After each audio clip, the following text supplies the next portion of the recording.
نێچیروان بارزانî Serokê Herêma Kurdistanê peyameke pîrozbahiyê bi helkefta cejna Vejînê belav kir. Nêçîrvan Barzanî got bi helkefta hatina cejna Vejînê ya îsal ya İsa Mesîh ez germtirîn pîrozbahiyên xwe rasteyî hev welatiyên me yên xwişk û birayên me yên Kiristiyan li Herêma Kurdistanê Iraq û tevahiya cîhanê dikim.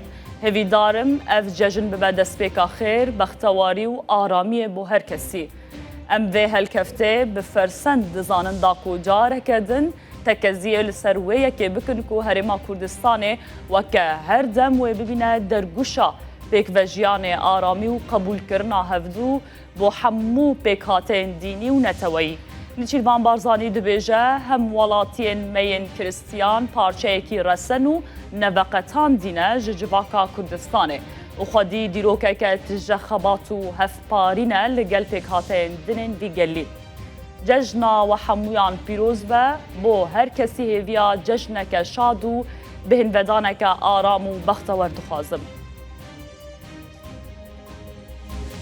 Mesrûr Barzanî Serokwezîrê Herêma Kurdistanê jî bi helkefta cejna Vejînê ya Hesretî Mesîh pîrozbahî li Kiristiyanên Herêma Kurdistanê, Iraqê û cîhanê dike. Serokwezîrê Herêma Kurdistanê di peyama xwe de dibêje bi helkefta cejna Vejînê ya Hesretî Mesîh slavên Xwedê li we bin.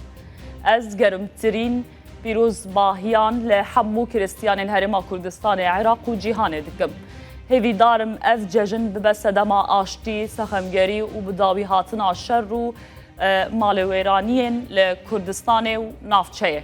Di vê helkeftê de em tekeziyê li ser pabendbûna Herêma Kurdistanê dixortkirina zêdetir a çanda pêkvejiyanê û tedbîrên di navbera pêkhateyên cuda yên Kurdistanê.